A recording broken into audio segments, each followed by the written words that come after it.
that's why I've always put all my money in land, all of it, because if shit hits the fan, I also know too, I know that market. Land, I know what that shit's worth, and it's not going to crash tomorrow, right? And if you see a slide going, you can sell before you ask it's burned, right? You can't take it from me.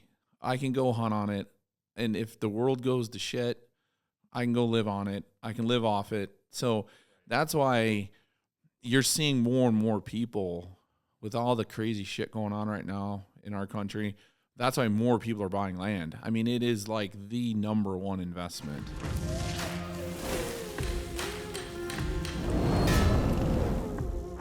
I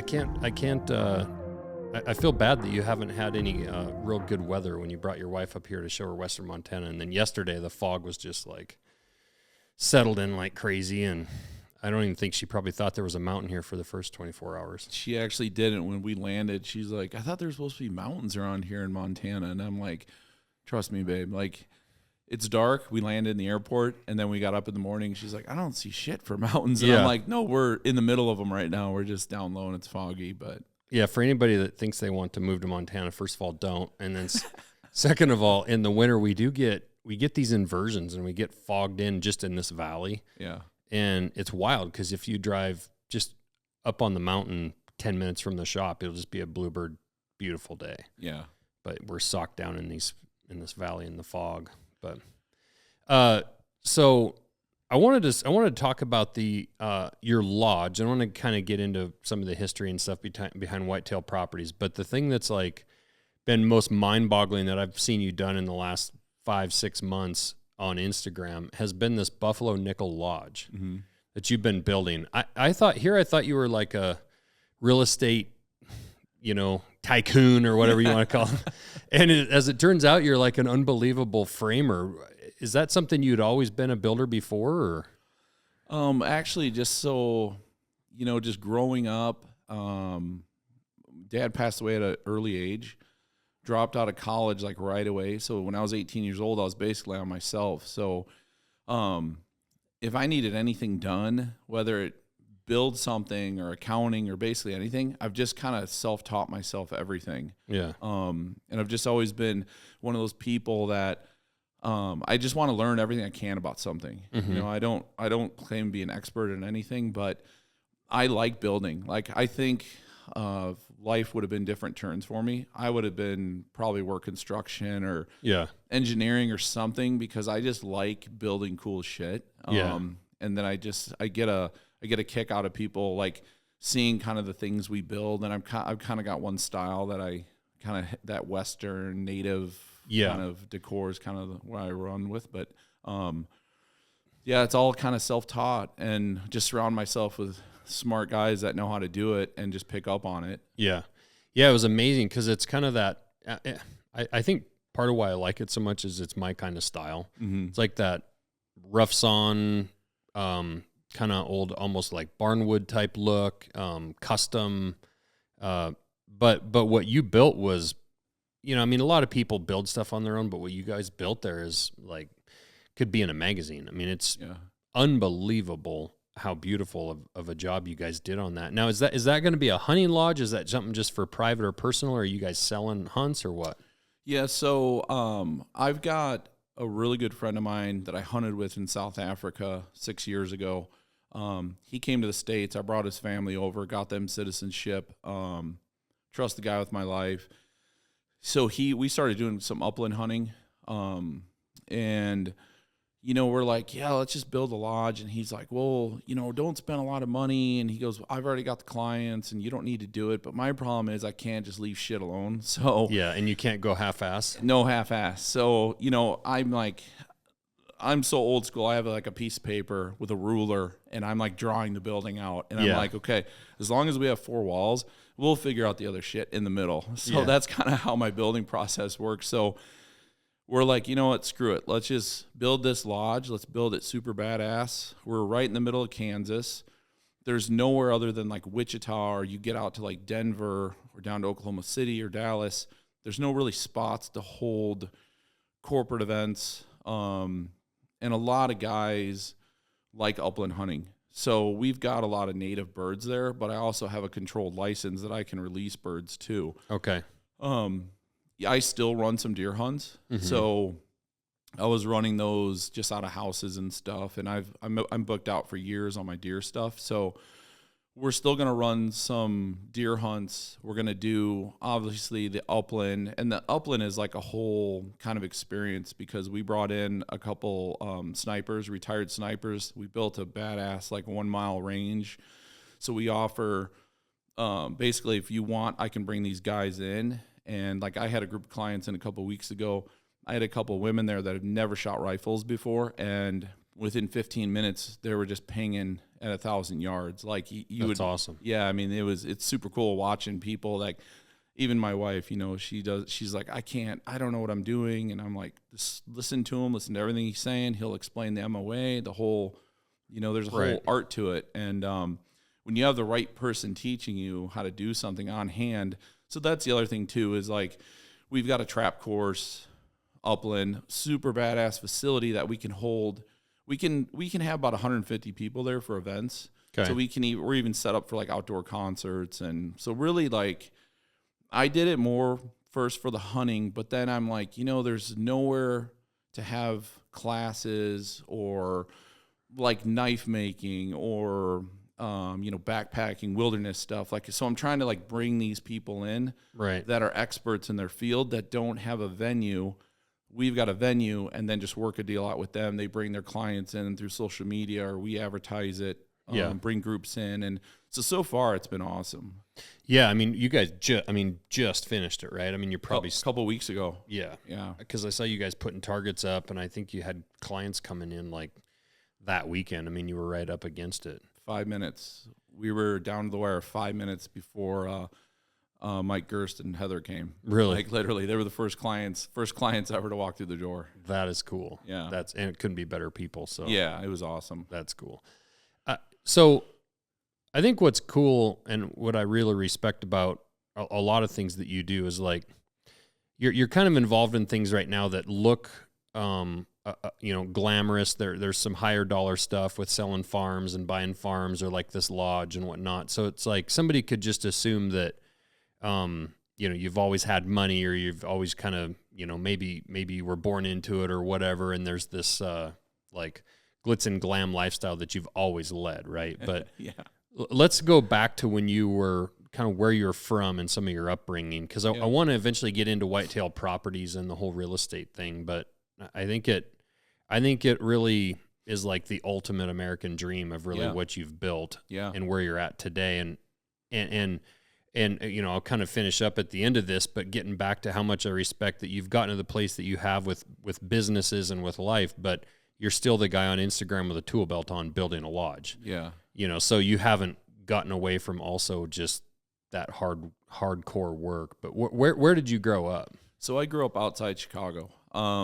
My dad, so when you talk about, you know, a good American story. So my dad was an immigrant from Sicily, came over here in the 60s, basically came over by himself as a kid. I don't know if he jumped on a boat or how he got here, but he got here, got his citizenship when he was like 18 years old by himself. You never got to ask him or really get into that? You know, it was one of those things. He passed away when I was 18, and I spent almost every day with him. But when you're a kid and you're just like... You're not deep. Yeah, Yeah. I know a lot of stuff probably would have came out in the last 30 years now, but I wish I could go back and ask him some of this stuff. But like I found all his paperwork from the government and everything when he became a citizen.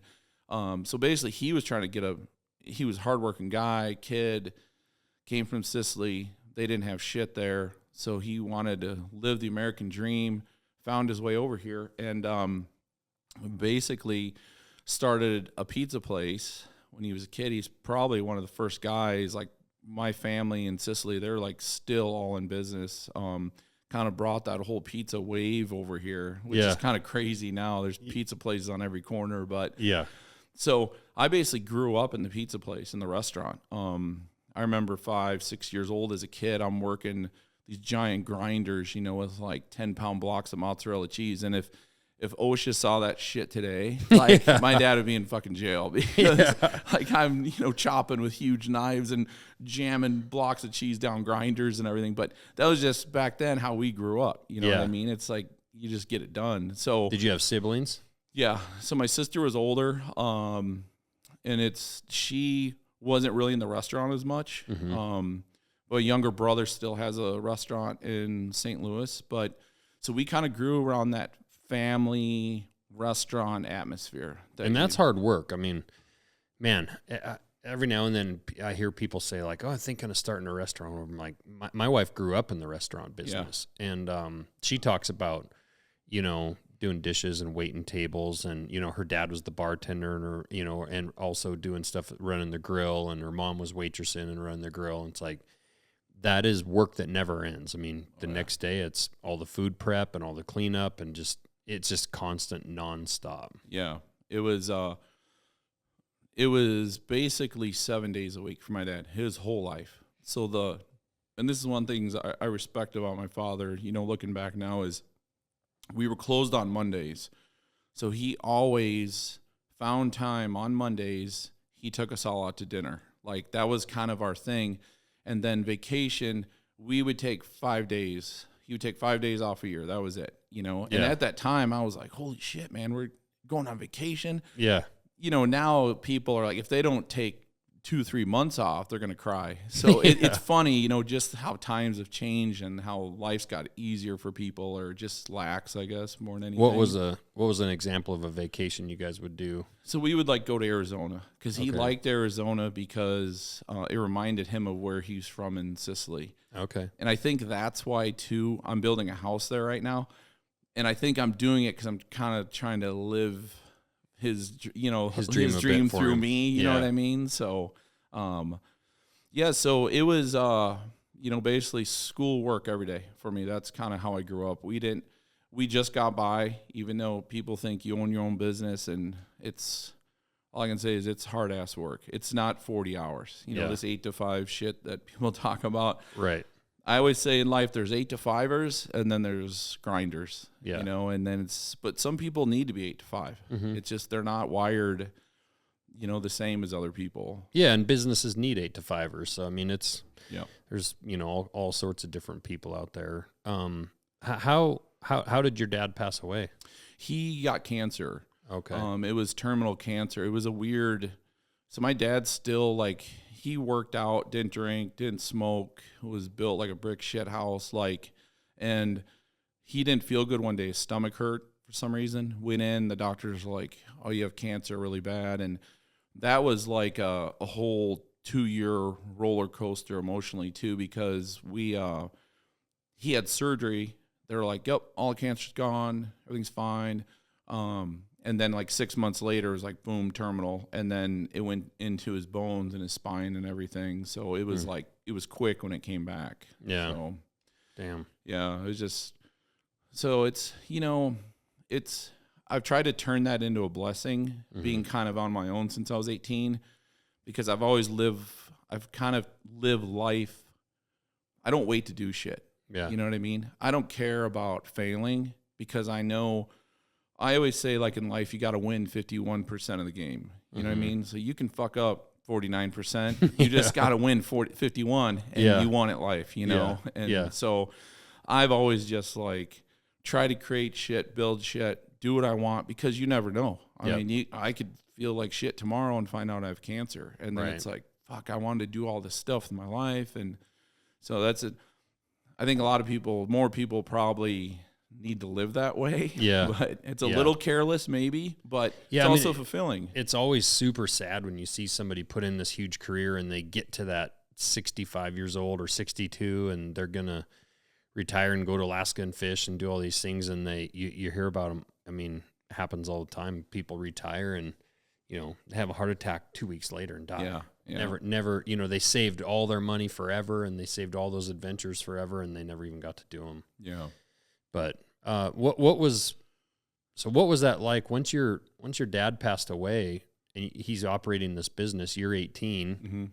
I would imagine, was your mom still alive at that point? Yep. So my mom basically said, and I had gone to college at the exact same time. So my mom said, basically, if you want to stay in school, I'm going to sell the restaurant. I'm moving to Arizona, but those are the options. Mm-hmm. And, you know, I was literally in school for like 2 weeks. And when you're going to college, it's pretty fun for the first 2 weeks because there's a lot of partying and fucking around you're doing. And I was like, okay, well, it's time to grow up like right now. So either I stay in school and ride this out, or I said, you know what, fuck it. I wanted to like make my dad proud. Mm-hmm. So I took a loan out, paid all of his medical bills off. My mom moved to Arizona, and I took the restaurant over. Literally dropped out of school in 2 weeks. Really? Grabbed all my shit, moved back to the town in Illinois we're from, and paid everything off and started and never skipped a beat at the restaurant. Just kept the doors open. Yeah, I was going to ask, how prepared were you to actually run it? I mean, had you done enough to, at that point, at that age, to really know the ins and outs of running it?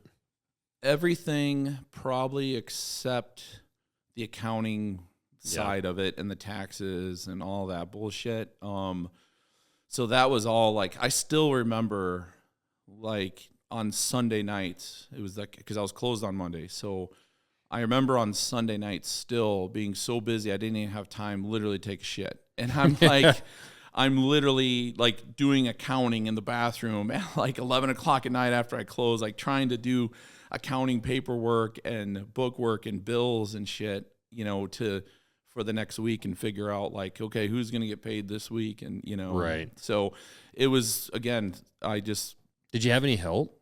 No, I mean, I was by myself and just employees, but shit, it was all my peers. You know what I mean? It was all like 16 to 18-year-old kids that I was hiring, you know? Right. Kids I went to school with that stayed around town. And, did you have success with it? Yeah. So until I sold it to invest the money to start Whitetail Properties, I think I was like the top 15% in the country of profitable restaurants for dollars. So to me, it was because you're just there every day. You know what I mean? I was there 60, 70 hours a week, and it's just like mundane it's just holy shit, at the end of it and every week. But I never took time really to sit back and say, oh, wow. Mm-hmm. But like I moved from one building, bought another building because I was so busy.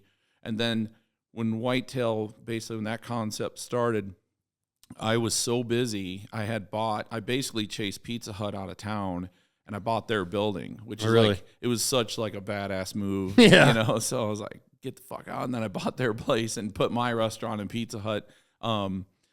But that place was so busy, so packed. It was standing room only, like all day and night. And the town I'm in is like 4,000 people. So to have that kind of business, I mean, I literally fed that town for 15 years. I was in business there, and I was gonna have to tear the building down and probably invest over $1 million.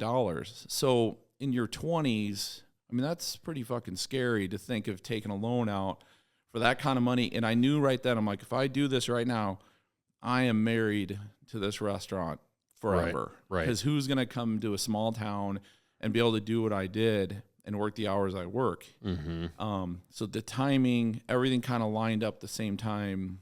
So how old were you when this Whitetail Properties thing, 31. And that's about when you sold the restaurant? Yep. It was about the exact same time. So did you sell the restaurant because of just what you were talking about, or because of Whitetail? It literally was exact same timing. So you had no idea at that point if Whitetail was going to be successful. I mean, you were kind of selling it and changing past regardless. And then I figured that, so kind of my plan was I kind of knew money-wise where I was at the restaurant, what I needed to make. And I mean, still, even though I was super busy and everything, still wasn't shit compared to normal jobs. So, I'm like, okay, if I can replace this with something fun to do, like, and I get to hunt and work on land and do some fun shit, I'm like, screw it. Because I can always go back and open a restaurant. That's the way I looked. That was my fallback. I'm like, I can always open a restaurant. So yeah, everything lined up. How did that concept happen with Whitetail? So when I was 18, I started buying a couple little farms. And this was back 30 years ago when banks, I had local banks in town that were giving me loans to buy these farms, but they were doing it with 0% down, which is fucking crazy because, and then I was setting it up on 12-month payments. Okay. So I'd go in, buy these farms. I would I'd do food plots on a 4-wheeler and like hand seed shit, do gates and everything.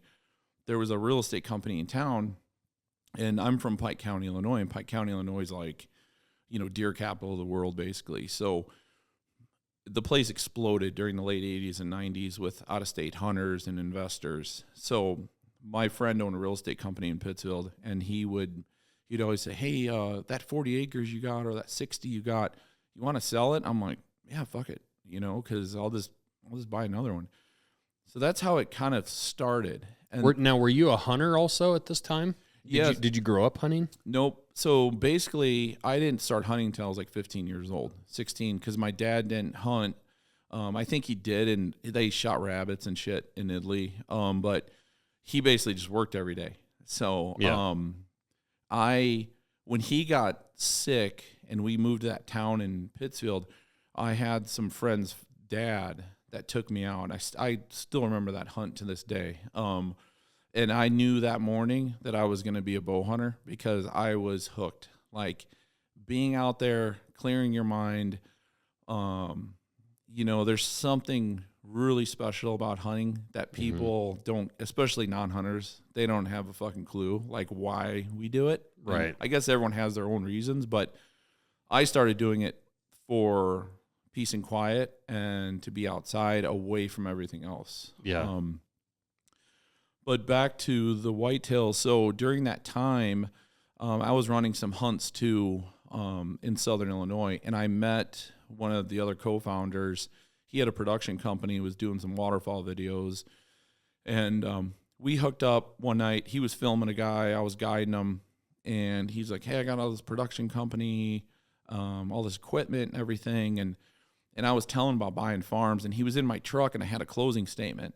And he was looking at it, and he's like, fuck, man. He goes, you made like 50 grand like a month off this deal. And I'm like, yeah.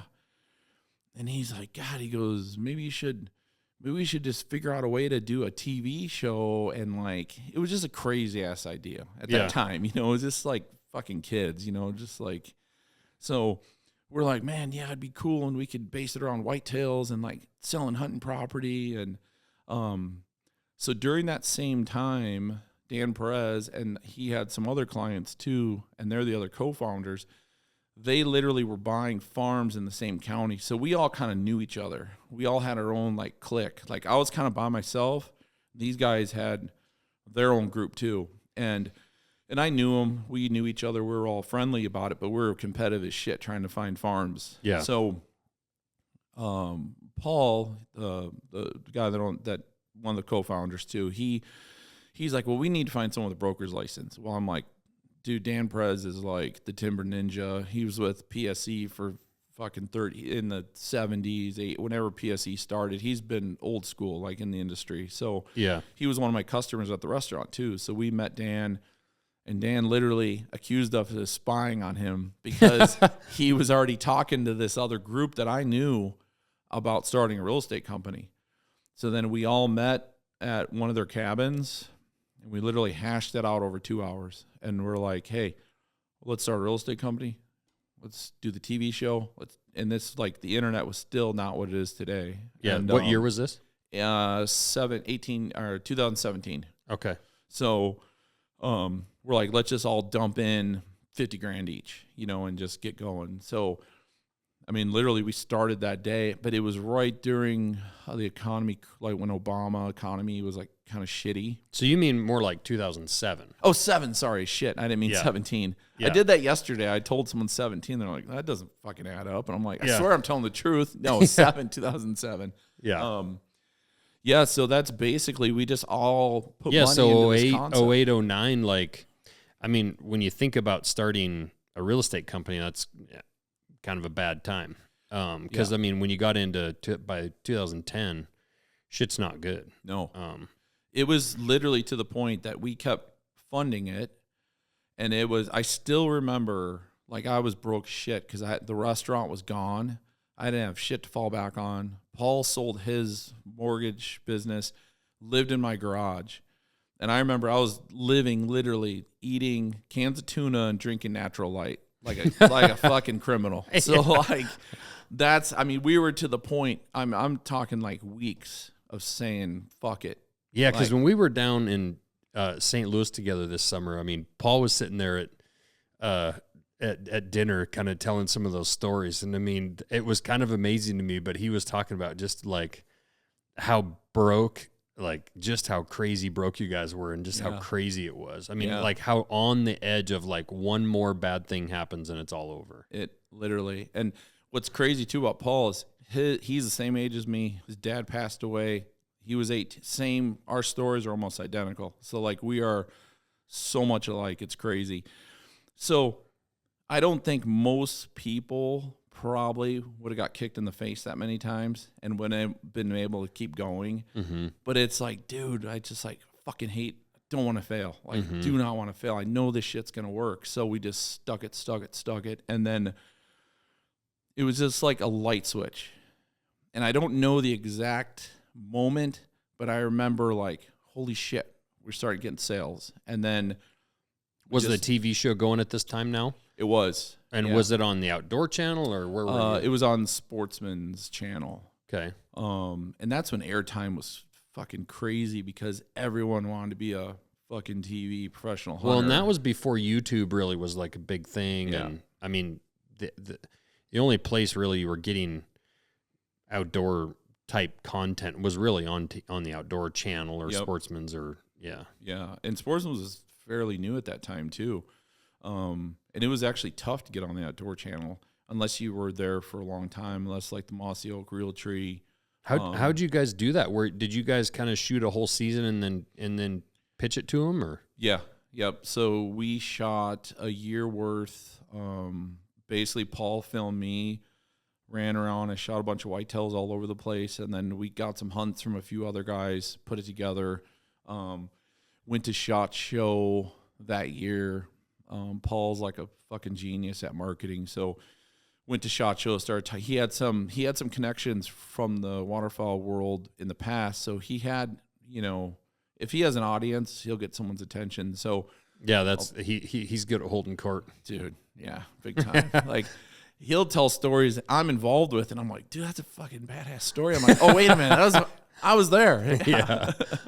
But yeah, so yeah, we had like some of the, like Realtree was, they hunted with me and they gave us a shot. Like, so I give ton of credit to Realtree because they were one of the ones that believed in us. Like when we were just starting out, man, and everyone was on the Realtree train, and back then. So, like Reconyx Camera, some of the companies that we've been with from day one gave us a shot. Stuck with us when like everyone was trying to get sponsors and stuff, and we landed them and performed well for these guys because we had the production company too, and that was the thing. Like that's this whole outdoor TV shit's changed so much in the last 15 years. It's guys used to just get TV shows because they killed shit on TV, right? And unless you're can quantify sales to companies and the added benefits, you can't. I mean,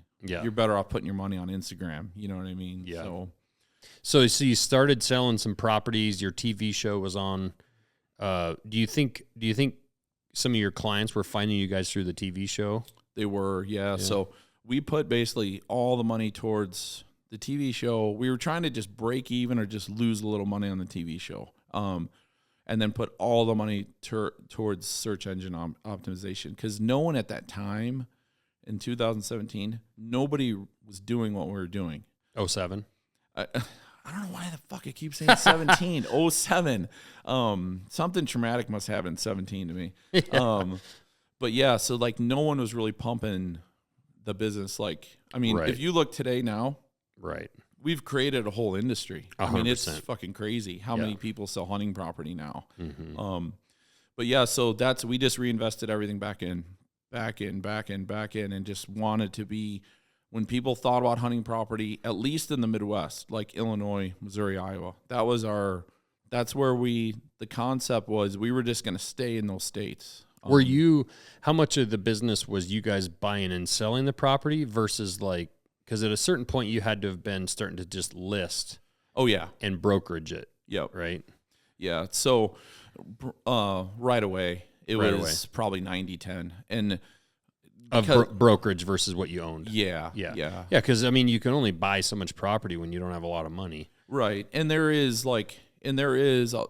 having all the partners on a property, and then there's a conflict with clients at that point. So right. I still obviously own a lot of properties, but I keep it away from the company side totally. Like, so if it's other companies have things listed, and I try to buy stuff away from our company, just visually for the public, it's not, it's just kind of a weird thing.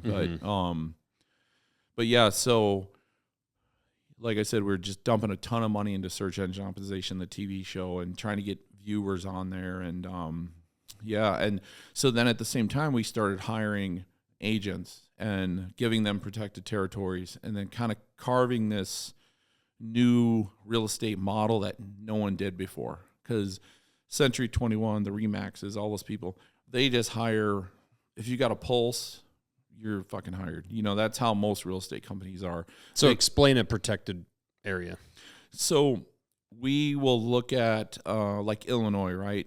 We probably got 8 to 10 different agents in Illinois. So we'll carve out where we feel like, okay, these 4 counties, or these, maybe there's not really strong hunting over here. So we'll put in some counties over here. So we'll give someone, 4 to 15 counties basically. Yeah. And that's their county. They get to advertise in that county.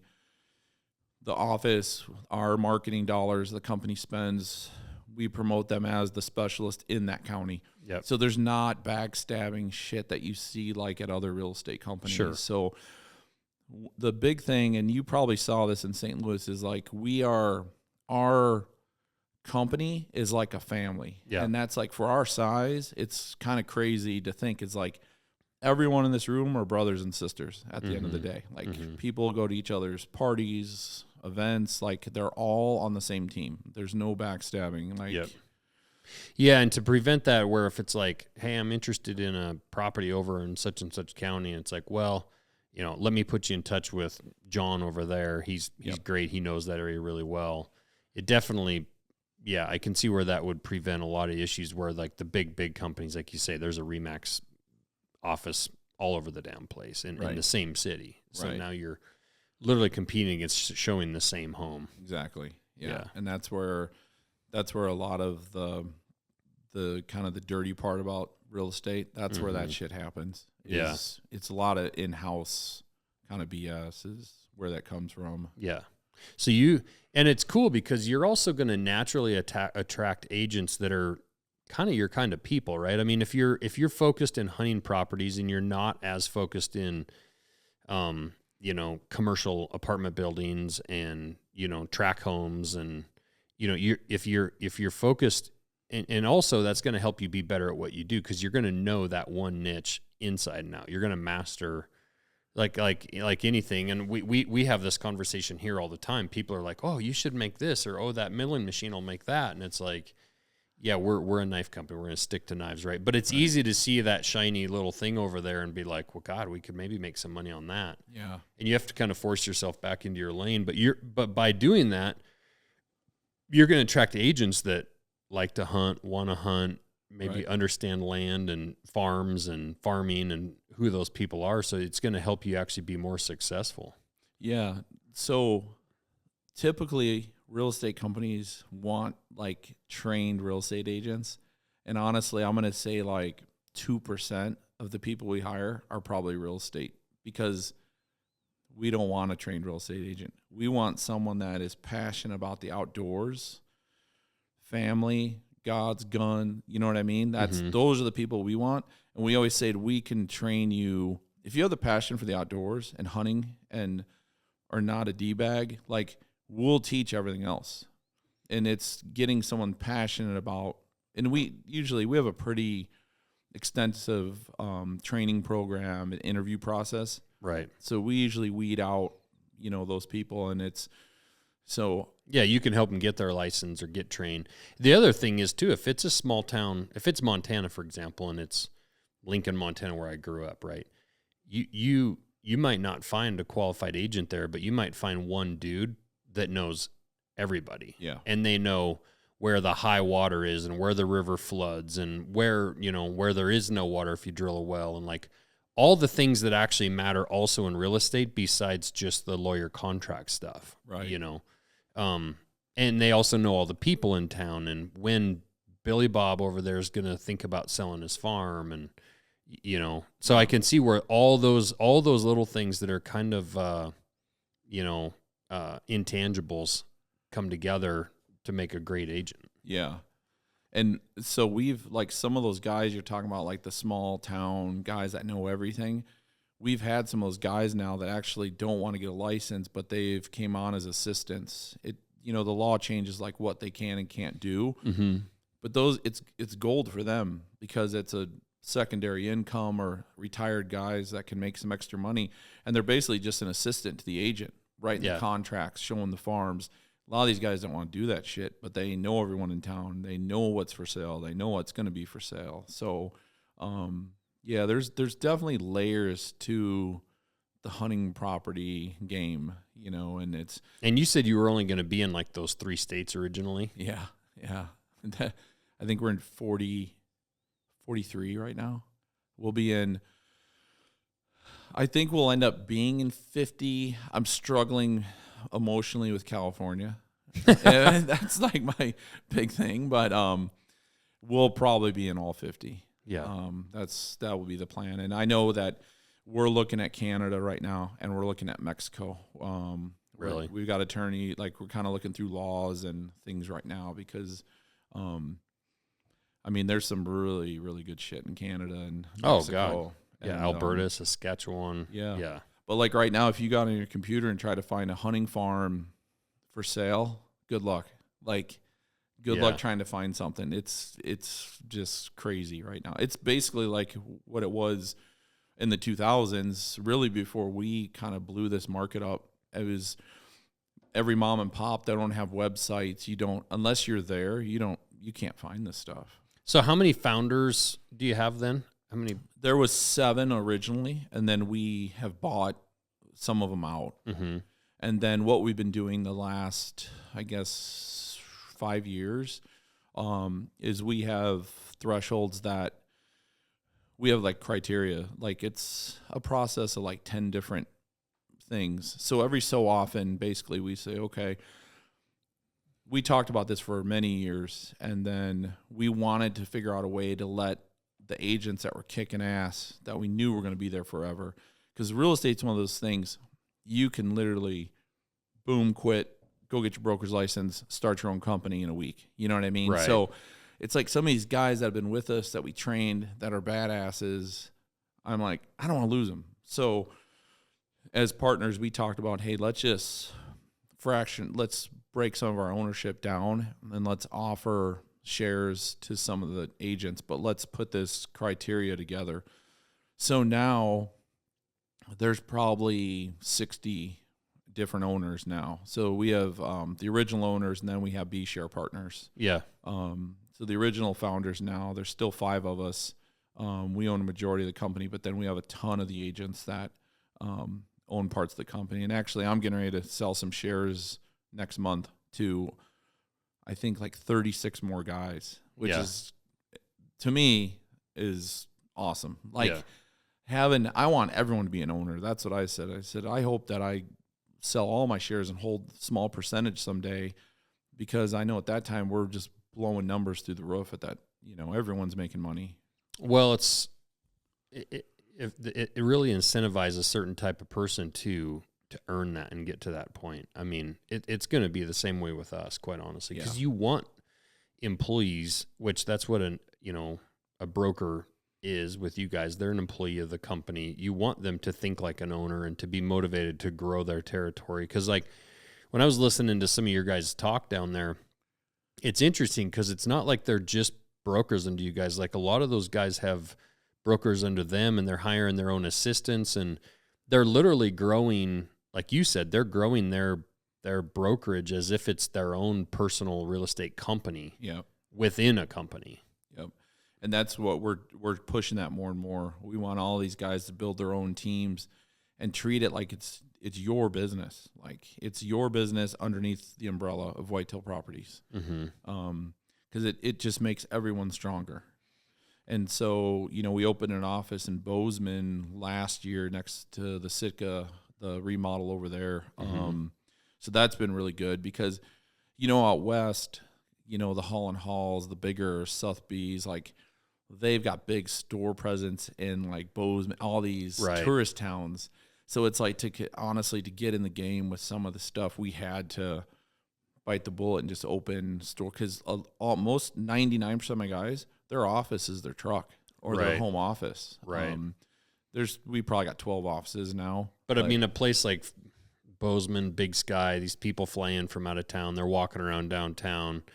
They're seeing the Bridger Mountains there, and they start to get an itch, and they're like, let's walk in and see what it costs to buy here. Yeah. And then they shit when they know the price. Yeah.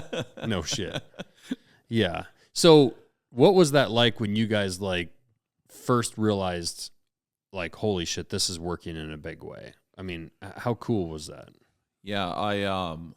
I remember getting like a distribution check of like 15,000 and I'm like, holy shit, this is the concept is going to work. Now we have to just keep doing what we're doing.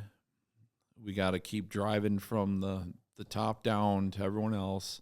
And basically that's what we've been doing from day one is just keep doing our core practices. It's been a little tough because we're getting so big now that we have, I mean, there's over 400 people in the company. So when there was the partners and like 2 or 3 dudes in the office, it's you easier. Could daily be checking in with them and answering questions. But now it's like we have full-time attorneys on staff, multiple accountants and, 2 girls that just run the merchandise side of the store and agent, like closing gifts, because we encourage all of our agents to buy closing gifts for everyone. So it's like that's a full-time job. So it's managing all this shit now is like, you know, it was cool when it was small.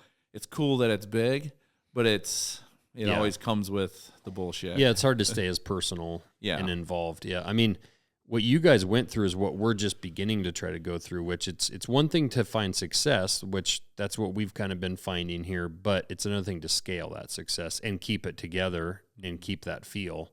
And that's yet to be seen for us. But like for you guys to go from 2 or 3 agents to over 400 is mind blowing. Yeah. I mean, we were in that hotel down there in St. Louis and you guys can't even have that there again because you've outgrown a freaking hotel. Yeah. I think we're going to go to Nashville or down by the stadium because that's the thing too is get venues that big to hold. It's over 1,000 people when we do it. Yeah, so, if they're bringing spouses or anything. Yeah, some guys bring their kids and then we do. You came in and spoke this year. Mm-hmm. We always bring in some guys to speak, and then we do auction events and people come in for that. So. Yeah, that's the other thing too is we've been growing. I think our slowest growth has been 16%, but like even during COVID, we didn't know what the hell was going to happen. Yeah. You know, and we actually doubled business during COVID. Jeez. Because a lot of it too was the bullshit going on in big cities, and people were like, "Fuck this, we're moving into the country. We're going to buy a farm," and so a lot of that was happening too, and so. Yeah, it's just crazy because we were kind of, honestly, I was shitting a little bit because I'm like, dude, we have millions in salaries and everything. And it's like, holy shit, if the spigot gets cranked down a little bit, like we're in trouble. Right. And, God bless, I mean, shit, it went the other way. As it turns out, people started to look for that kind of land. Yeah. Where you can be self-sustaining or, be away from the craziness of the city. Yeah. How has the last 12 months with these interest rates affected your business? So it's been pretty stagnant. It held stagnant for probably the first 8 months.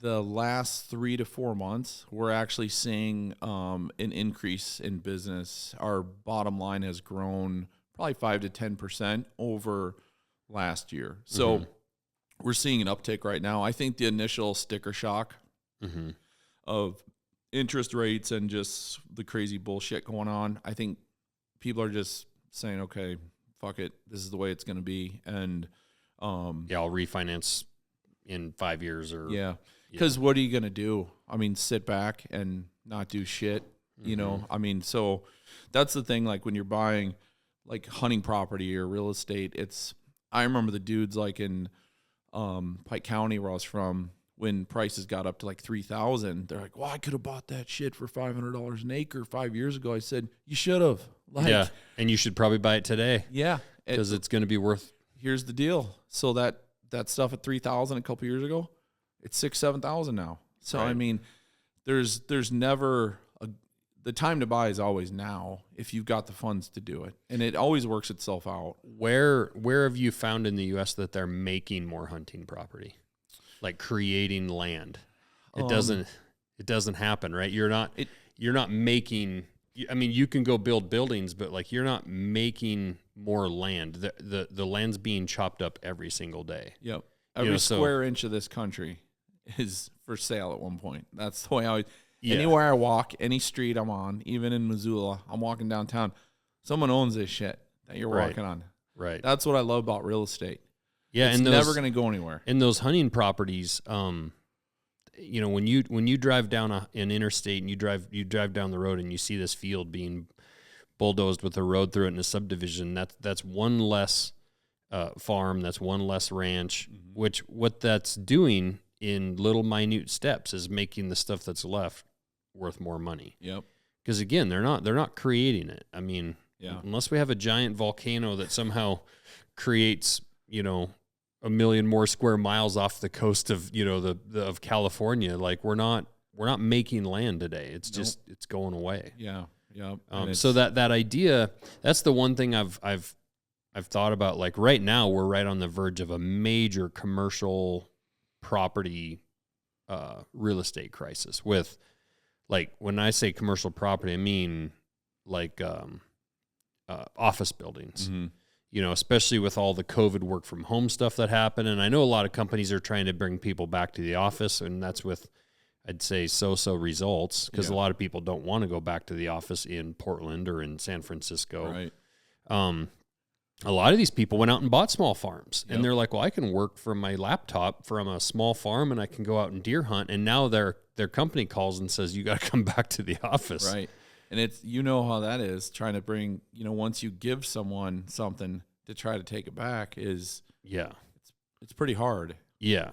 So it's interesting because, like, you know, we're looking at commercial property right now for our next building, and it's like, God damn, that's expensive. And it's really easy to look back and go like, man, 15 years ago, that was half that price or less, right? But the question is, 15 years from now, is there going to be more of that land or less? Right. It's only going to go up, especially with just land. If it's in an apartment building or whatever, I could see, you know, a huge drop in that market, a correction. But there again, down the road, 30 years from now, there's going to be more people needing jobs. There's going to need to be more office space. So that's going to also provide some great opportunity for people that are ready to capitalize on it. For sure. Go scoop up office buildings. Yep.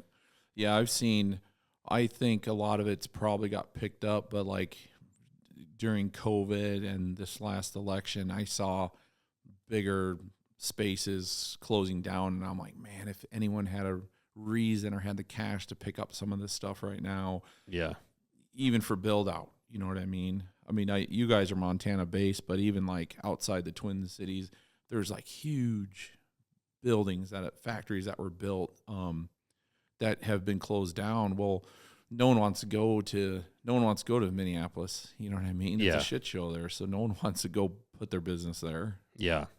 Yeah, I'd probably shit if I saw some of the buildings we could pick up outside of Detroit or Minneapolis, Chicago. Yeah.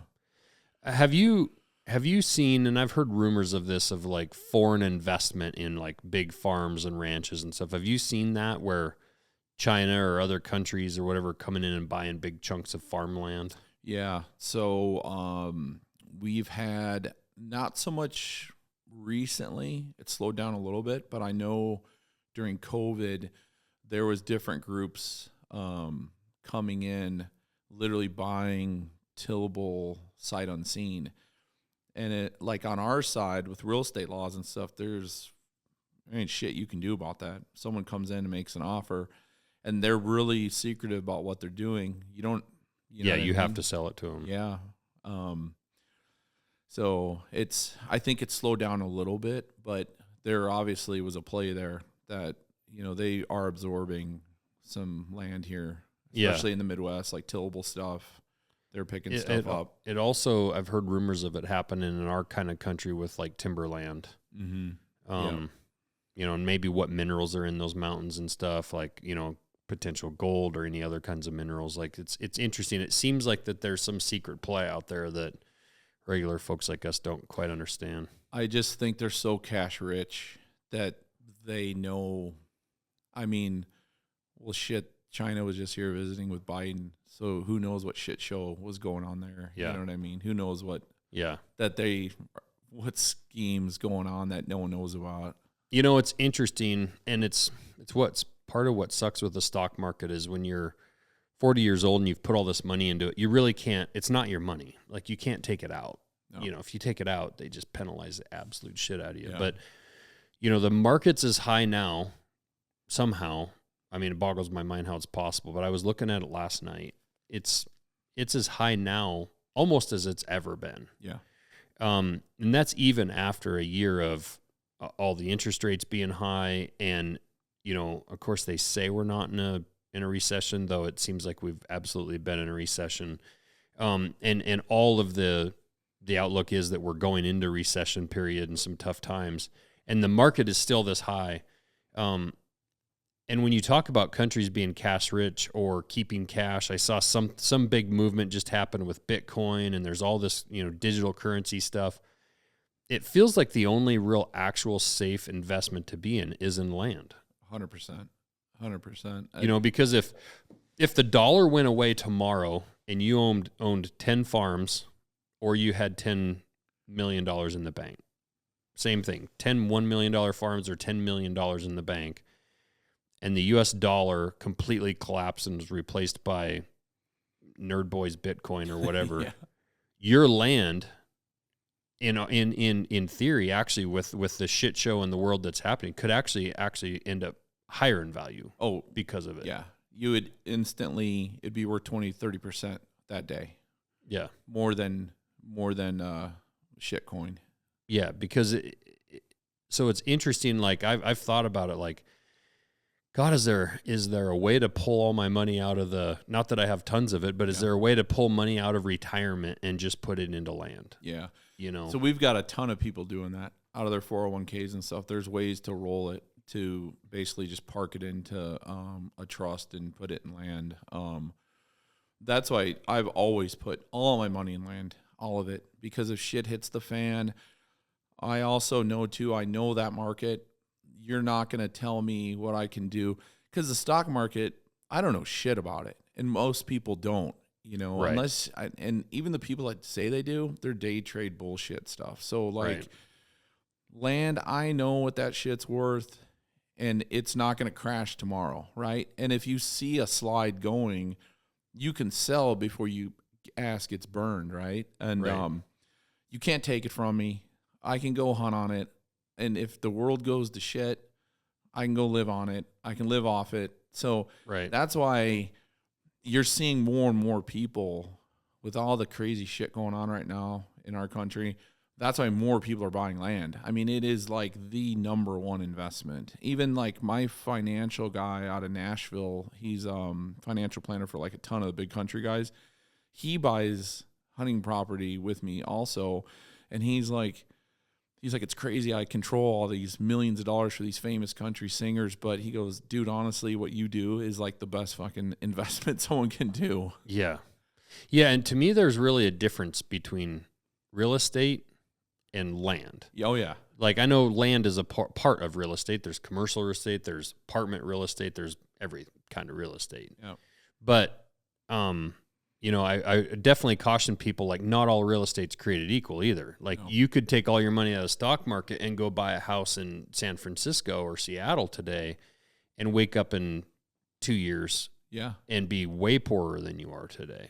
Yeah. If you go buy you know, my sister's a real estate agent in Seattle, you know, and has done really, really well. And, you know, things have slowed down a lot here in the past year. But, you know, there's a big difference between $1 million apartment in Seattle overlooking the water and $1 million piece of land somewhere that has a stream running through it with animals on it. Yeah. I'll give you a perfect example. So in Minneapolis, when the George Floyd shit all went down, I got out of my comfort zone and started getting too big for my shoes, and I bought some commercial lofts next to the stadium, like 2 blocks away from where that happened, in a brand new building. And I'm like, oh my God, I'm going to collect this rent off these buildings. And then I had Viking tickets, and I had a whole thing worked out. That George Floyd, all that shit went down, literally lost my ass on those buildings overnight. Really? Because of something out of my control. Yeah. So unless your place burns to the ground, you can see things happening with land or hunting property. Right. Commercial stuff is scary, man, because shit can change on a dime. Even like, who would have thought there was going to be fucking riots downtown and everyone is going to move out of the city, you know? Right. Yeah. Yeah. And it's, you know, when I say they're not creating more land, they're not creating more farms. But I mean, they are creating more apartment buildings in nicer areas too. I mean, that's what's interesting is areas you can crush it on apartment buildings also. You buy the right, you know, apartment building in that same spot in the low. Yeah. And a business comes in and they build a new building here or there and they quote unquote revitalize a downtown. Yeah. And you can absolutely crush it. Yeah. Like no other. But you know, it's also easy to just say like, well, we're gonna go get an apartment over in this new complex on this side of town because they've done something over here that's better. With farms and with actual land, that stuff doesn't change. Like everything can go on around it. It actually just becomes more and more valuable, right? You know, as it gets swallowed up. Yeah, especially like, so we encourage, like, you know, we work with QDMA too. So like What's that? Quality Deer Management Association. Okay. So we we encourage people, and why I think you're seeing like a lot of big deer getting shot now too is like, so it's a weird thing because some people MF us for selling hunting property, right? Right.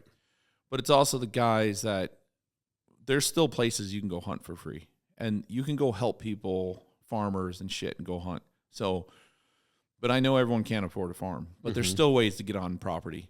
But what I can say is the hunting in areas where we're selling farms is 10 times better than what it was 20 years ago, because guys are investing in the land. They're making the property worth more money. They're managing for wildlife. That's the big thing. Like,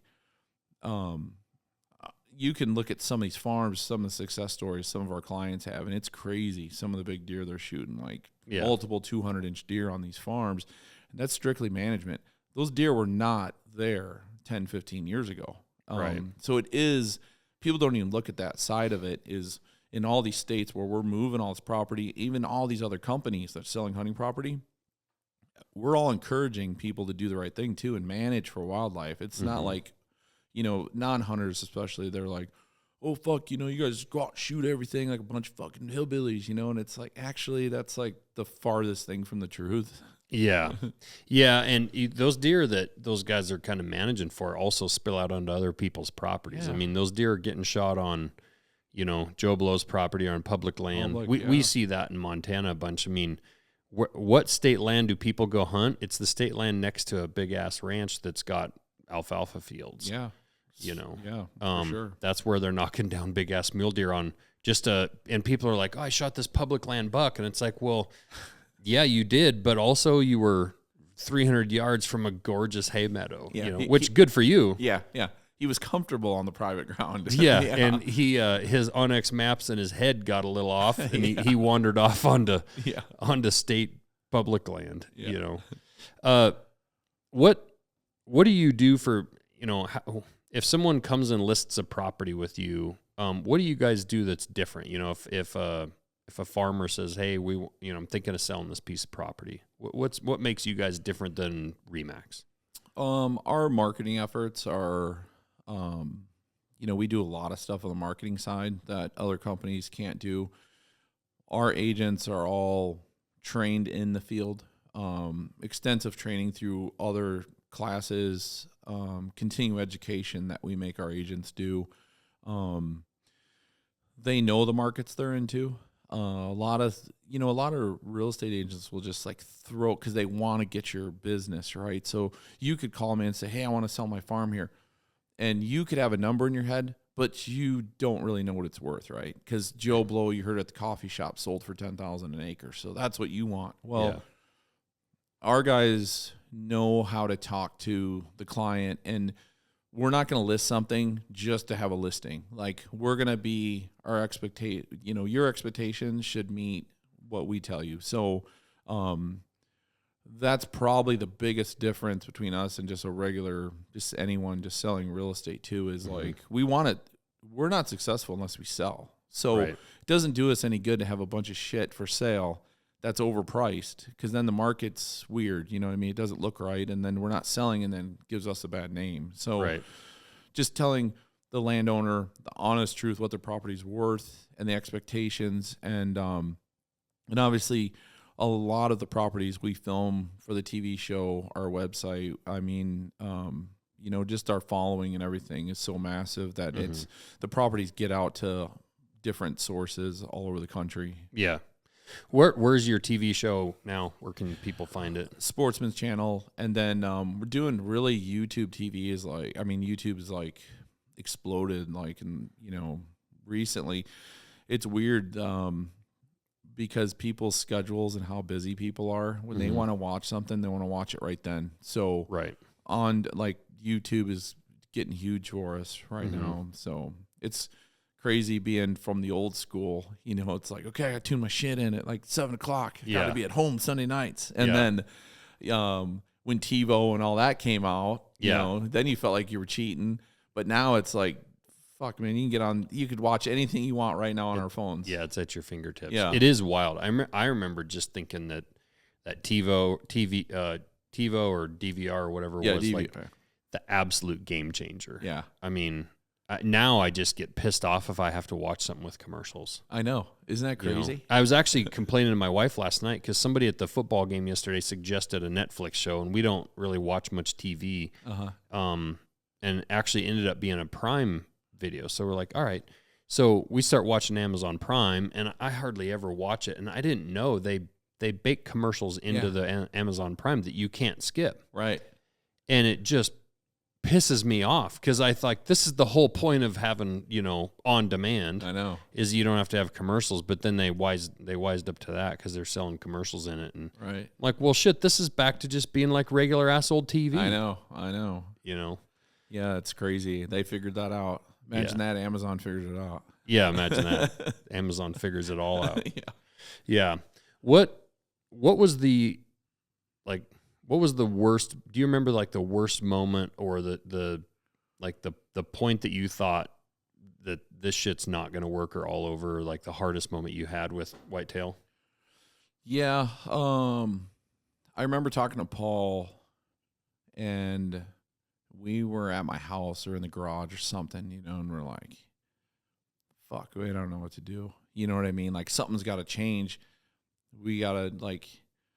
Something's got to change all of a sudden. Like, I don't know what's going to happen in the next 2 weeks to where we go from eating a meal other than cans of tuna, natural light. You know what I mean? So the writing was there on the wall to fail pretty easy. And that's what I'm saying. I think most people that maybe would have been raised differently, would have fucking folded like a taco shell and just been like, fuck it. You know what I mean? So, but we really didn't have a really strong backup plan. We were going to struggle no matter what at that point. So the other partners were older and had more, I guess, money put away and saved. Me and Paul dumped. I mean, we dropped everything into it. So I do remember that. specifically, like saying, fuck, man, like we gave it a hell of a run. Everybody talks about, avoiding partnerships, right? Like Brandon and I are in a partnership on MKC. You hear nothing but like horror stories about partnerships and how they always go wrong. And it's pretty amazing to me that almost 20 years later, 5 of you are still partners and it's still working today. Yeah. How is that? How did that happen? I just think that we are all, me and Paul are probably the closest in personalities, but we're all different.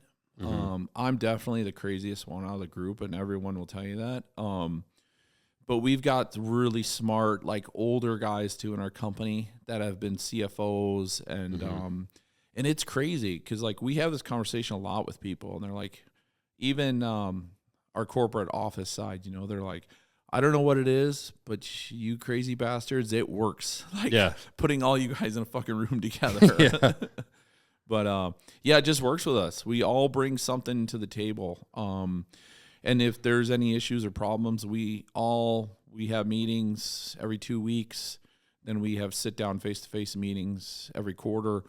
And we always have been able to work through every problem. And obviously it's always not going to be smooth, but we've always, got everything worked out. And I just think because we're all so much different that we bring different things to the table, and we're all at different ages. You know what I mean? Right. So, it's crazy because I've had other partnerships that just don't work out as well. And I get it. I mean, it's hard, man. You get a bunch of fucking alpha males together, and everyone wants it's a bunch of fucking testosterone in the room. Yeah. So what of all of the hunting you've done with what you've done with all these properties and the places you've been, what's the state for whitetail hunting, do you think? I just have a real strong connection with Kansas. Do you? I just like the people there. Like where I hunt in small areas out western Kansas. I like the bigger tracts of ground to manage them. And you can, like, I don't know what it is, but I've always been successful hunting those big deer out there. Like Illinois, Missouri, Iowa, the tracts are broke down a little bit smaller. So unless you have a bigger farm to manage, you just have way more, you got a lot of people hunting around you. And like where I'm out there, I know all the neighbors. Like, it's just thousands and thousands of acres where there's only 1 or 2 deer getting shot on. So if I got them on camera, I know I got them the next year. So it's actually ruined me a little bit because then I'll go hunt somewhere and I'll see someone like across the fence or something. I'm like, fuck is that guy doing? Yeah, he's in a stand right over there. Yeah, and I'm like, this place sucks. No, I never really thought of that though. I mean, because I've always kind of hunted in areas that are pretty big around here. Yeah.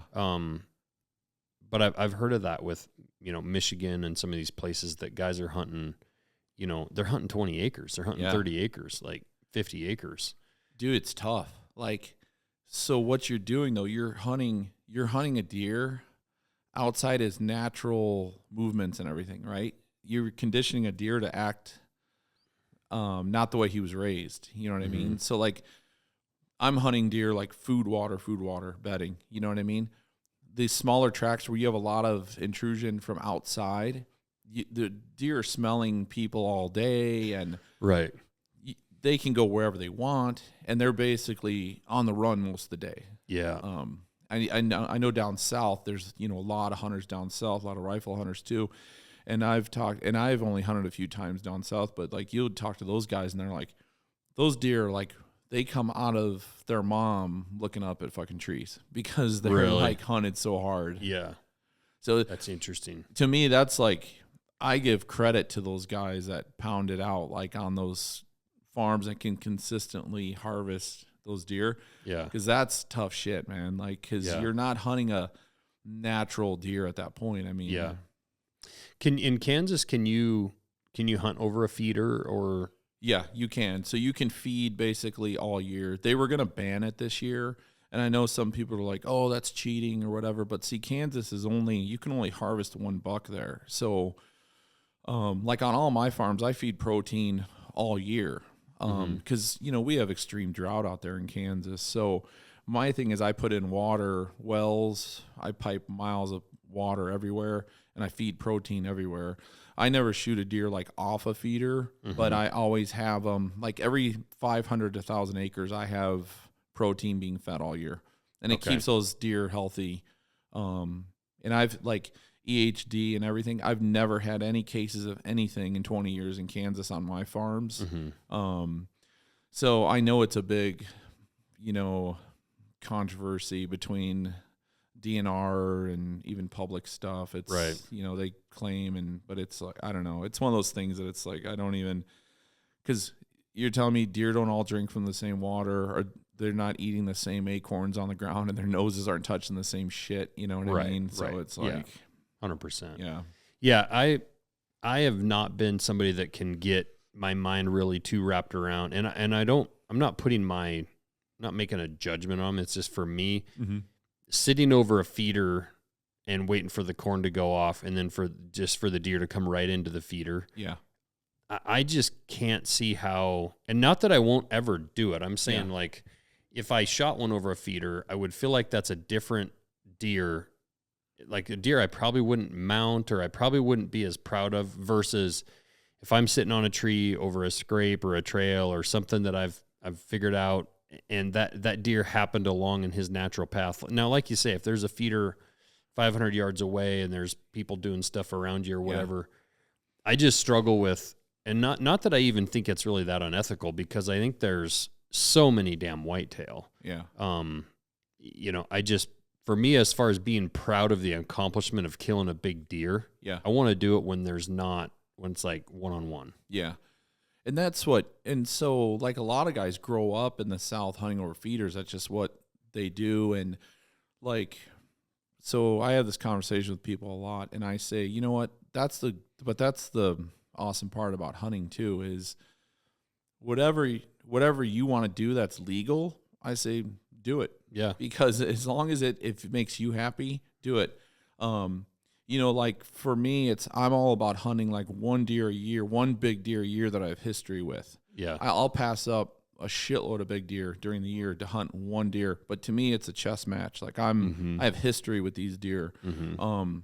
But 75% of the country probably they go deer hunting. To go deer hunting, they have no clue. They're just going hunting. Looking for a deer. Yeah. And that's what I love about hunting though. Hunting can be really what you want it to be. I agree. Yeah. Yeah.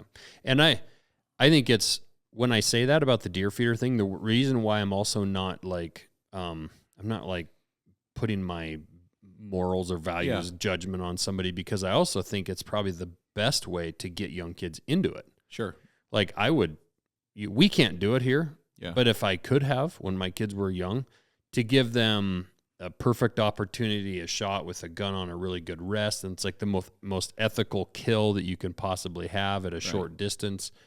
Like getting an ethical shot with reasonable time for a young kid in Montana at a deer is a challenge. Yeah.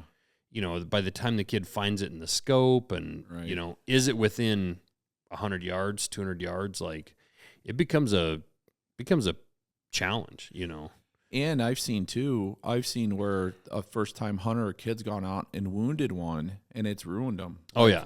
They don't want to go out anymore. Yeah. No, my daughter, her first one she shot, Sadie, she laughs about it now, but she was 10.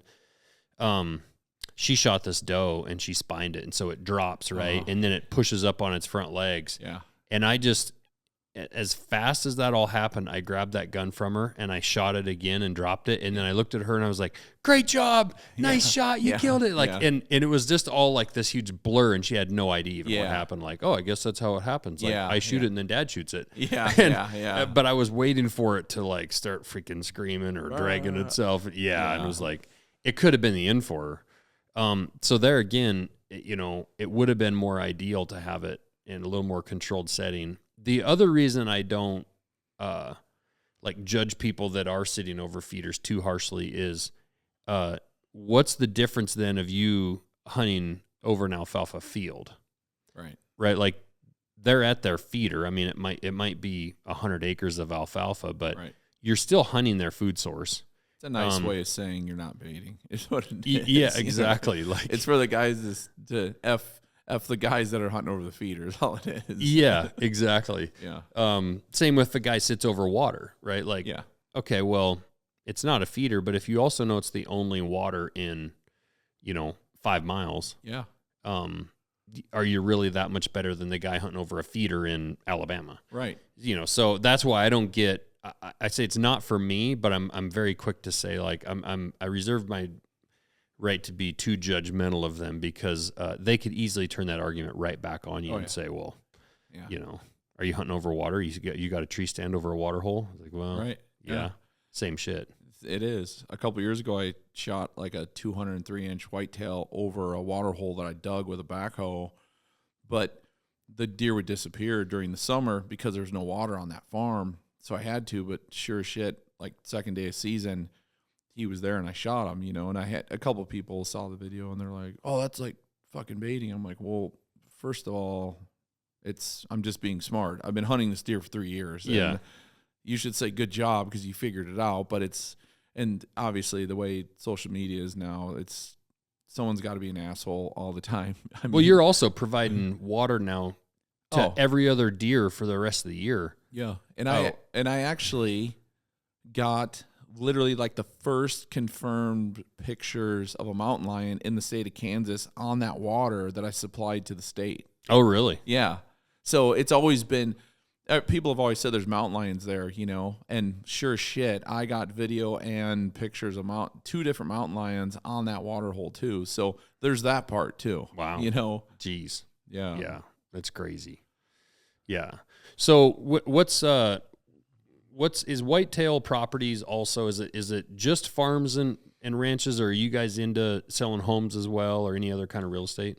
Yeah, just the natural progression of the business. We had to get into the home side. So I would say we've probably got 10 different specialists now that are just focusing on homes, but they're a part of a team that's part of land. So it's really been good too. And like areas close to Chicago, we have a couple guys. His mom actually works for she owns another real estate company that just specializes in homes. Mm-hmm. But her son is one of my rock stars by Chicago. So obviously hunting property, it's kind of hit or miss in that area. Yeah. So they work together and they co-list homes together too. So it's been a perfect fit. So, we just said, you know what, we were going to try to stay out of the home business because of the disclosures and just the bullshit that's added. Right. But we were going to go there anyway. So now it's becoming a pretty good sizable part of our market. Well, even an area like Missoula, Frenchtown, kind of where we live, I mean, it'd be somewhat tough, I think, to sustain an agent year round on just farms and ranches. Yeah. I mean, our part of Montana isn't as ag oriented, and quite frankly, in the last 20 years, a ton of it's been chopped up into homes. Yeah. And subdivisions. So it would be a challenge to tell an agent, like, well, you can't list a home. Right. Yeah. He'd be like, well, it's going to be hard to make my house payments. Right. Yeah. But with Whitetail Properties, how do people reach out and find you guys or talk to you guys about what you're doing? Find homes? Is it just through your guys' website? Yeah. So whitetailproperties.com. Mm-hmm. And then our website's like crazy. It does everything except drive your car for you. So like, depending on what you're looking for, there's a ton of different ways to search. But then it'll drop down and it'll pull agents from certain territories and, by price, by if you're looking for homes or water on it. You can break it down like if it's got pigs on it even. So really, you can really pinpoint it down. Then you can subscribe to updates and, send those to you automatically. It's one of my favorite things to do is to go through and look at like real estate in the area, in areas you're interested in, see what's available. Yeah. I think people do that more often than you can believe. Oh, yeah. Your website traffic's crazy just from people just looky-loos looking. Yeah. It's like millions. It's crazy. Like the traffic we get and like, like bigger name celebrity type people, I'll meet them like, yeah, well, I'm on your website all the time. I'm like, fucking call somebody. Let's get something bought for you. Yeah. No shit. Well, like I say in the beginning of this conversation, what's cool is you've gotten all the way to this point where now you've got your own hunting lodge. And with everything you've done, you're easily in a position where you could have just, hired a general contractor to build this lodge and come in once or twice and given approvals. But the fact that you're still like actually actively working, building, it was kind of a funny story. Jason was telling me about when somebody was there. I don't know if somebody was there to meet you, if it was a client, something, and they thought you were the Mexican. Yeah. It was the dudes from Hooray Grill Company. Okay. So they came there, and I was on my hands and knees putting the forms together for the concrete. And Jason was talking to the guy, and Jason's like, "There's Pete right there," and the dude's like, "What the fuck? That's him on the ground over there, doing the forms." And he's like, "Yeah." Yeah, and because he said something like later on, the guy said, "Well, when are we going to get to meet Pete or whatever?" He's like, "Well, I showed you where Pete was." And the guy was like, "Wait, you're serious? That was actually Pete?" Yeah. Which is pretty cool. I much rather be hands-on, like working, than like in an office, or drives me crazy. Like, well, that's the other cool thing. Your Instagram, it seems like you're constantly on a tractor. You'll text me videos. You're on a tractor farming or yeah.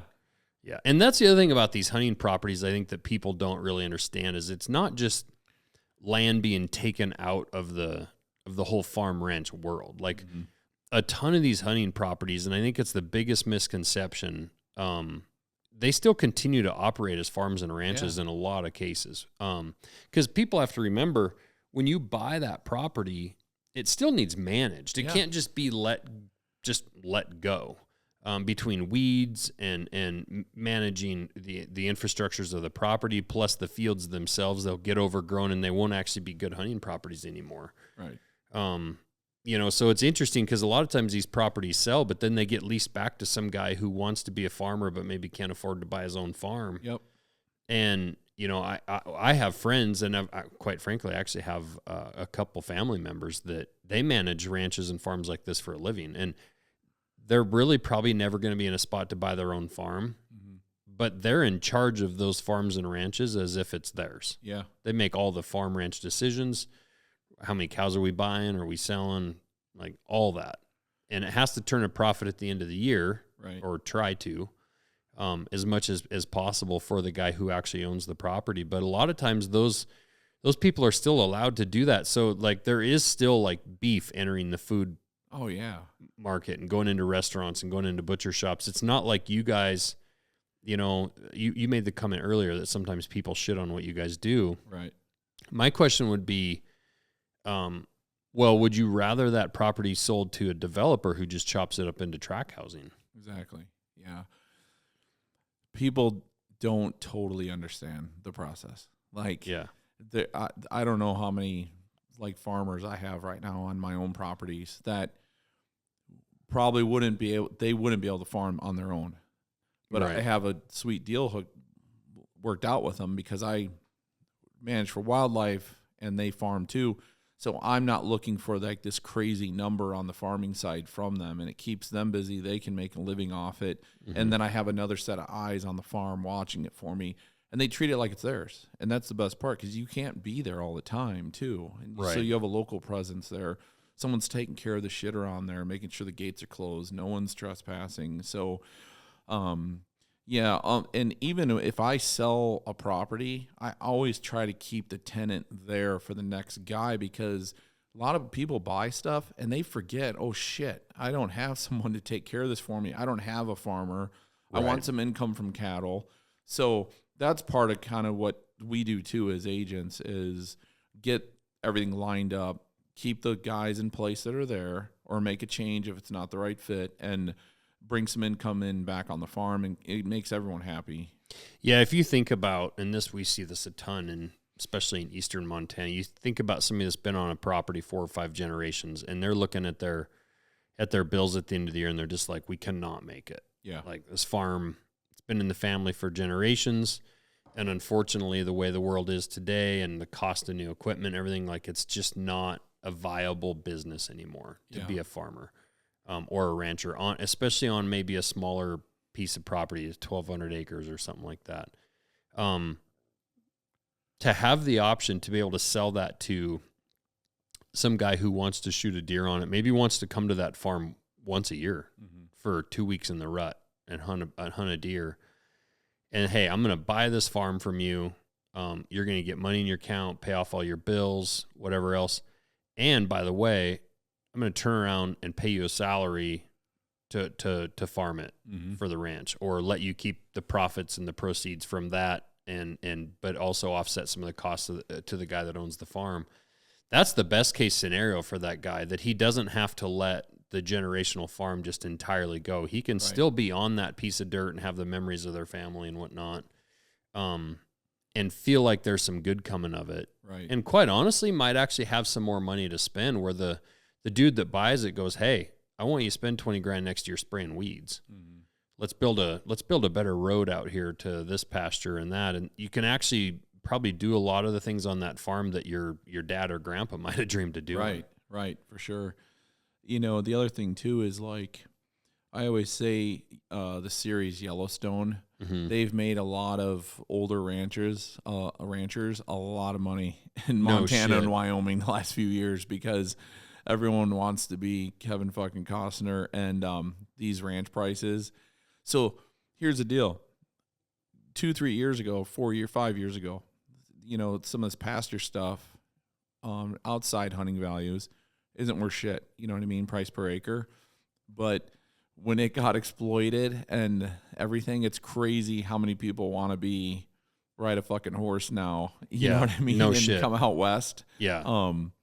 And it's been able to let some of these guys that don't have anyone to put these ranches down to, because a lot of kids don't want to take the ranch, you know what I mean? And they can't afford it. So it's let some of these ranchers retire with a shitload of money in their pocket too. Yeah. So that's one thing too that I've looked at in the past, and just like in the last couple of years, it's like, it's pretty cool. It sucks if you're trying to buy, if you're local. Yeah. But a lot of these ranchers already have kind of their ranch, you know what I mean? A lot of them don't add on. Right. The guys that want to retire, I guarantee they've doubled their value just from like Yellowstone and, you know, exploiting the hunting and stuff. Yeah. No, it's true. A lot of people bitch about it around Montana, but also a lot of people have profited pretty well off of it. Yeah. That's for sure. Yeah. So, well, cool, man. I appreciate you. Yeah. Coming and doing this, and I'm excited. You know, as Montana Knife Company, it's cool to be working with you guys. I mean, I got to see when I went to your guys' national convention.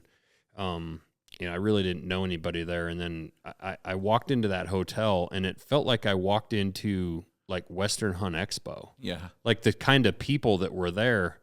And you guys had completely rebranded that hotel, Whitetail Properties, and you know, there's these logos with a whitetail deer shed everywhere. Yeah. You know, and I remember I called my wife that night and I'm like, this freaking place is awesome. Like, this is the most badass real estate group. Because like you imagine if you go to a real estate convention, that's gonna be a bunch of boring ass people. Right. Typically. Yeah. It's gonna suck bag of dicks. Yeah. And my sister's a realtor. I'm not shitting on her. But it was filled full of men and women that were all badass hunters and love doing what they're doing. And then, you know, you guys, the founding members were kind enough to end up actually purchasing a knife for every one of your guys' agents, which was amazing. And the stories, the messages, the Instagram photos of like those knives already on dead deer that they've shot, and the fact that your agents are out there, sharing our company's story, which is quite similar. Because my dad didn't hunt either. I mean, it was just a guy in town that started taking me hunting. Okay. I didn't grow up. You know, we worked. Yeah. I mean, that's just what we did. Yeah. And excavation world in Montana, when September, October hits, that's like the end of the year. Yeah. And you're not taking days off. Right. And so my dad wasn't really into it, but it's cool. And I always tell people, and same thing for you, like if there's somebody, if you know some little kids asking you questions about hunting, some 10, 12-year-old, maybe he's in your son or daughter's class and they're asking you, man, take them hunting. Yeah. Because I know what a game changer that was for me, that what it was for you, to just have a random guy in town take you, and how that, like, you were bit by that bug immediately. Yeah. So it's funny you bring that up. So I think about this often is, okay, for yourself, your example, how many people you touch now, right? How many people, lives that we touch through our company, okay? You're talking hundreds of thousands of people. And that's all because someone took us hunting and we figured out a way to make a living in the hunting space. Right. It's crazy. It's crazy. So I'm actually on the board on Passing On Outdoors too in Kansas, but they're in a bunch of states now. So we do a lot of fundraising and like take kids hunting. And the main reason I got involved too is because I was, you know what I mean? I was one of those kids. So it's like one of these kids, or 10 of them or 100 of them, will end up coming out of this and they'll remember this time in their life. You know, even if they don't continue to hunt, someone will pop out of this and create and touch other lives. Yeah, 100%. It's actually one of the saddest things to me. I mean, when you go into some of these huge cities, you know, most of those kids that live there have zero opportunity to go hunting. They don't know how to do it. They don't know anyone that hunts. You know, I was lucky to grow up where I did, where there was tons of public land. You know, that is the unfortunate thing, and you see it with what you do. You're in the private land business. Like a lot of these states, it's a ton of private land. So finding access, for sure, it's hard, and it's getting harder, and it's going to never get easier. No. That's why a lot of the initiatives where they are buying land and putting it into public access is awesome. Yeah. It's great. We're so fortunate in Montana and places like, you know, Idaho and Wyoming to have a lot of public land. But to your point, like, man, especially in those cities and those big areas like that, if you got a kid in the middle of a city asking you about hunting and you hunt, like, try to figure out a way to get that kid out. Oh, yeah. Because that might be a bug that bites them, that they go 2 or 3 times, you know, when they're a little kid, but they turn 18 and they load their truck up or buy a bus ticket and they're like, I'm going somewhere where I can hunt. Yeah. You know, and totally change their life. Oh, for sure. Yeah.